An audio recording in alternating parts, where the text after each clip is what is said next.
অপূর্ব সুন্দরী এক নারী এক কৃষকের কাছে গিয়ে বলল, আমি তোমাকে বিবাহ করতে চাই। কৃষক নারীর চেহারা দেখে পাগল হয়ে দেরি না করে কাজী অফিসে গিয়ে বলল, আমাদেরকে বিবাহ দিয়ে দিন। সেই নারীর চেহারা দেখে কাজী সাহেবও পাগল হয়ে গেল। তখন কাজী সাহেব বলল, আরে বেটা কৃষক, তুই তো এই নারীর উপযুক্ত না, এই নারীকে আমি বিবাহ করিব। কাজী সাহেব এবং কৃষকের মধ্যে কিছু সময় এভাবেই ঝগড়া চলছিল।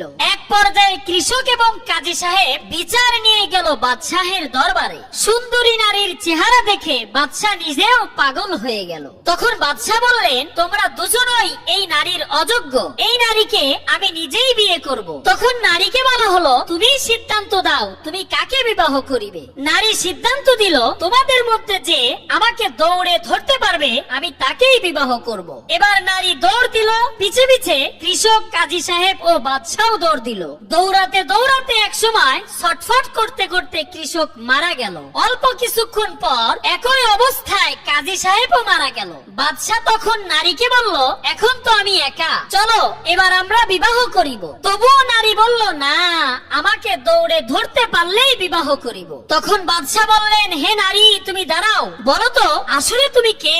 তখন নারী বলল, আমি হলাম দুনিয়া, আমার মধ্যে আছে শুধু চাকচিক্য, মোহ আর লোভ লালসা। আমার পিছে যে দৌড়াবে সে শুধু এভাবেই মরবে, এর বিনিময়ে সে কিচ্ছু পাবে না।